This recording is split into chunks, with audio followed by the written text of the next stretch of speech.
அன்புள்ளம் கொண்ட நண்பர்கள் அனைவருக்கும் எனது பணிவான வணக்கங்கள். இந்த ஆடி மாதம் அப்படிங்கிறது நமக்கு நம்ம கலாச்சாரத்தில் ரொம்ப ஒரு முக்கியமான மாதம். அம்மன் வழிபாடு இந்த ஆடி மாதத்துல நடக்கிறது. எல்லா ஊர்லேயும் எல்லா கிராமங்கள்லையும் வழி வழியாக நம்ம இந்த அதுவும் கிராம தேவதைகள் ஆடி மாதத்தில் நடக்கும். அது மாதிரி விளக்கு பூஜைகள் பல ஆலயங்களில் விளக்கு பூஜைகள் நடக்கும். இது ஒரு சாமி கும்பிடுற மாசமா நம்ம வச்சிருக்கோம். அது மட்டும் இல்லை, இந்த ஆடி மாசத்துலேருந்து நமக்கு தட்சிணாயனம் அப்படின்னு ஆரம்பிக்கிறது. இந்த தட்சிணாயனம்ன்றது தேவலோகத்துல இரவு பொழுது இல்லை, இந்த இரவு பொழுது தட்சிணாயனம்ன்றது. அதுல இந்த ஆடி மாசம்ன்றது சாயந்தர நேரம். எப்படி சாயந்தர நேரம் விளக்கேற்றுறோம்னு சொல்றோம்ல, அதனாலதான் இந்த ஆடி மாசம் நமக்கு விளக்கு பூஜை எல்லாம் நடக்குது. இந்த ஆடி மாசம்ன்றது ஜூலை மாசம் 17ஆம் தேதியிலேருந்து ஆகஸ்ட் மாசம் 16ஆம் தேதி வரைக்கும் இங்கிலீஷ் தேதிகள்ல நமக்கு வருது. ஸோ இந்த ஆடி மாசத்தை பொறுத்தளவுல நமக்கு ஒவ்வொரு கிரகமும் எப்படி இருக்கு அப்படின்னு முதல்ல பார்க்க போறோம். இந்த ஆடி மாசத்துல நமக்கு மீன ராசியில சனி பகவான் வக்ரமா இருக்கார். அது மாதிரி சுக்கிரன் ரிஷப ராசியில இருக்கு. ஆனா சுக்கிரன் ஆமா ஆடி மாசம் 10ஆம் தேதி சுக்கிரன் மிதுன ராசிக்கு போறார். ஸோ மிதுன ராசியில குருவோட சுக்கிரன் சேருது. இது ஒரு யோகத்தை கொடுக்கறது. ஒரு சில ராசிகளுக்கு நல்ல யோகத்தை கொடுக்குது. அதே மாதிரி புதன் வக்ரம் அடைகிறார். அவர் ஆடி பிறந்த உடனே புதன் ஆடி 2ஆம் தேதியே புதன் வக்ரம் ஆகிறார். இந்த மாசம் 26ஆம் தேதி வரைக்கும் புதன் வக்ரமா இருக்கார். ஸோ இந்த மாசம் புதன் வக்ரமா இருக்கக்கூடிய ஒரு மாசமா இருக்கு. வக்ரம்னா அதனுடைய பலன் பின்னோக்கி போயிடுறது, அதனுடைய பலன் இல்லாம இருக்கு அப்படின்றதுதான் அதனுடைய அர்த்தம். ஸோ வக்ரமா இருக்கு.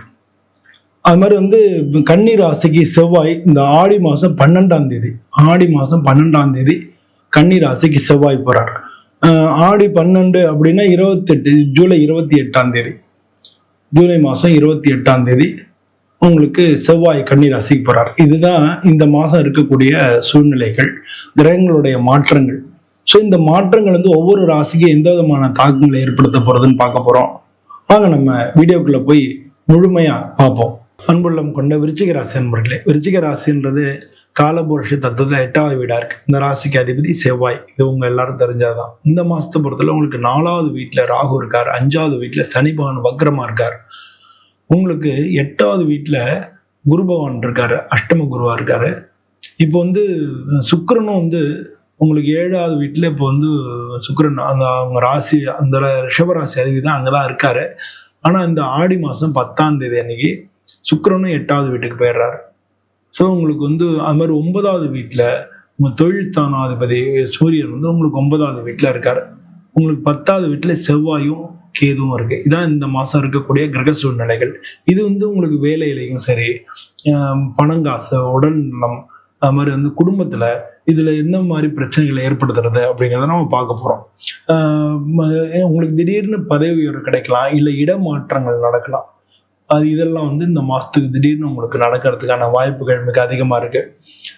அது மாதிரி உங்களுடைய ஆஃபீஸில் ஆடிட்டு இன்வெஸ்டிகேஷன் இல்லை மேலேருந்து இன்ஸ்பெக்ஷன் பண்ணுறது இது மாதிரிலாம் நடக்கும் இல்லையா? அது மாதிரி மேலேருந்து ஒரு ப்ரெஷர் உங்களுக்கு இந்த மாதம் வர்றதுக்கான எதிர்பாராத இன்ஸ்பெக்ஷன்லாம் வர்றதுக்கான வாய்ப்புகள் நிறையா இருக்குது. இல்லாட்டினா நீங்கள் இப்போ ஐடி ஃபீல்ட்லாம் இருக்குன்னா மீட்டிங்ஸ் அது மாதிரிலாம் எதிர்பாராமல் நடக்கிறதுக்கு வாய்ப்புகள் மிக அதிகமாக இருக்குது. இது உங்கள் திறமையை நிரூபிக்கிறதுக்கு ஒரு நல்ல டைம். ஸோ இந்த காலத்தில் தான் நீங்கள் உங்கள் திறமையை நீங்கள் நிரூபிக்க முடியும். அது மாதிரி நீங்கள் பிஸ்னஸ் பண்ணுறீங்க அப்படின்னா உங்களுக்கு கடன் வாங்கிறதுக்கான வாய்ப்புகள் நிறையா இருக்குது.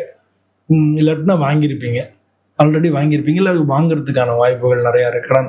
அதே மாதிரி பார்ட்னர்ஷிப் மாற்றங்கள்லாம் நடந்திருக்கும், இல்லை அதுக்கான நடக்கிறதுக்கான வாய்ப்புகளும் நிறையா இருக்குது.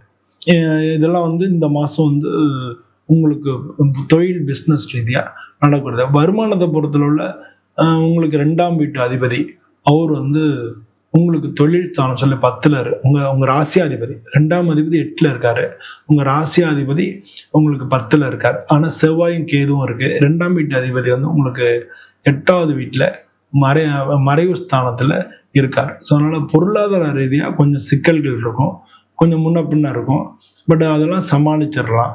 அதுக்கு சமாளிக்கிறதுக்கான காரணம் உங்களுக்கு தொழில்ஸ்தானாதிபதி 9ல் இருக்கார், சூரியன் 9ல் இருக்கிறதுனால திடீர்னு உங்களுக்கு வேற எங்க இருந்தாலும் ஹெல்ப் வந்து அந்த மாதிரி பொருளாதார ரீதியாக இருக்கிறதெல்லாம் நீங்க சமாளிச்சிடலாம். குடும்பத்தை பொறுத்தளவுல உங்களுக்கு இந்த ஆடி மாசம் 10ஆம் தேதிக்குள்ள உங்களுக்கு கல்யாணத்துக்கு வாய்ப்பு வர்றதுக்கான வாய்ப்புகள் நிறைய இருக்கு. அதுக்கு மேல கொஞ்சம் தள்ளி போகும், பட் நீங்க அதை பத்தி கவலைப்பட வேணாம். ஆனா வந்து 8ஆம் வீட்டுல குரு 2ஆம் வீட்டை அவரோட சொந்த வீட்டை பாக்குறதுனால திருமண வாய்ப்புகள் கூடி வர்றதுக்கு தான் வாய்ப்புகள் நிறைய இருக்கு. நீங்க பேசி இது பண்ணா கூட உங்களுக்கு திருமண வாய்ப்புகள் அமையறதுக்கு தான் சான்ஸ் அதிகமா இருக்கு.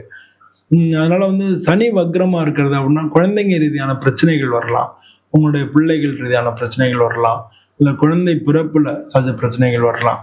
அதெல்லாம் நீங்க பாத்துங்க. அது மாதிரி வந்து குடும்பஸ்தானத்து அதிபதி 8ல இருக்கிறதுனால வீட்டுல வாக்குவாதங்கள் பிரச்சனைகள் வர்றதுக்கு பிரிவினைகள் வரைக்கும் போறதுக்கான வாய்ப்புகள் நிறைய இருக்கு.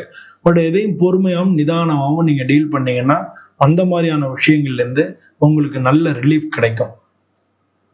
பொதுவாக மாணவர்களை பொறுத்தவரை நல்ல உங்களோட நல்ல டெஸ்ட் இதெல்லாம் நடக்கும், நல்ல உங்களுக்கு படிப்பு பொறுத்தவரை நல்லா தான் இருக்கும். ஆனா ஃபோக்கஸ் தான் உங்களுக்கு வேணும். கான்சன்ட்ரேஷன் இல்லாம அடிக்கடி நீங்க டிஸ்ட்ராக்ஷன் ஆகிறதுக்கான வாய்ப்புகள் நிறைய இருக்கு. அதனால நீங்க வந்து பொதுவா வந்து நல்லா கான்சன்ட்ரேட் பண்ணி பண்ணாலே நல்ல மார்க் எடுக்கலாம். இதை பொறுத்தளவுல பார்த்தோம்னா உங்களுக்கு வந்து சாப்பிட்ற வயிறுல இறப்பை அது மாதிரியான பிரச்சனைகள் வந்து உங்களுக்கு, அதாவது சாப்பாடு ஜெரிமான சம்பந்தப்பட்ட பிரச்சனைகள் வரலாம், தூக்கம் இல்லாம இருக்கலாம், உடல் வந்து சூடு அதிகமா இருக்கலாம், அதனால திடீர் கோபங்கள் வரலாம், வாக்குவாதங்கள்னால பிரச்சனைகள் வரலாம். இதுக்கு உடல்நலமும் ஒரு காரணம், மனநலமும் ஒரு காரணம். இது ரெண்டையும் நீங்க சரி பண்ணிக்க வேண்டியது அவசியமா இருக்கு. அதனால வந்து நிறைய தண்ணி குடிங்க, வயிறுல வந்து ஈஸியா ஜெரிமானமான வர பொருளா சாப்பிடுங்க, டெய்லி வந்து கொஞ்சம் தியானம் யோகா அது மாதிரி பண்ணுங்க, டெய்லி கொஞ்சம் எக்ஸசைஸும் பண்ணுங்க. ஸோ உடம்புக்கும் பயிற்சி தேவை, மனசுக்கும் பயிற்சி தேவை. இது ரெண்டும் சேர்ந்து பண்ணும்பொழுது உங்களுக்கு ரெண்டுமே உங்களுக்கு நல்லா சூப்பரா வந்து டபுள் என்ஜின் மாதிரி ரொம்ப சூப்பரா இருக்கும். அது வந்து உங்க வாழ்க்கையில வெற்றியை தேடி கொண்டு வந்து கொடுக்கும்.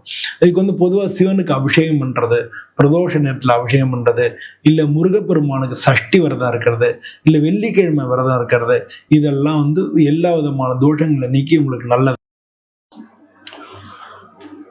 நல்ல பலன்களை கொடுக்கும். பொதுவாக வந்து சந்திராஷ்டமம் இந்த மாசம் ஆடி மாசம் உங்களுக்கு 6ஆம் தேதியிலிருந்து 8ஆம் தேதி வரைக்கும் சந்திராஷ்டமம் இருக்கு. அது இங்கிலீஷ்ல பார்த்தோம்னா ஜூலை 22லேருந்து 24 வரைக்கும் உங்களுக்கு சந்திராஷ்டமத்துல முக்கியமான காரியங்களை தள்ளி போடுங்க. வாழ்க்கையில் எல்லா வகையிலும் உங்களுக்கு வந்து நல்ல பலன்கள் கிடைக்கும் அப்படின்னு நம்ம உறுதியா சொல்லலாம். எல்லோருக்கும் வந்து நன்றி, வணக்கம்.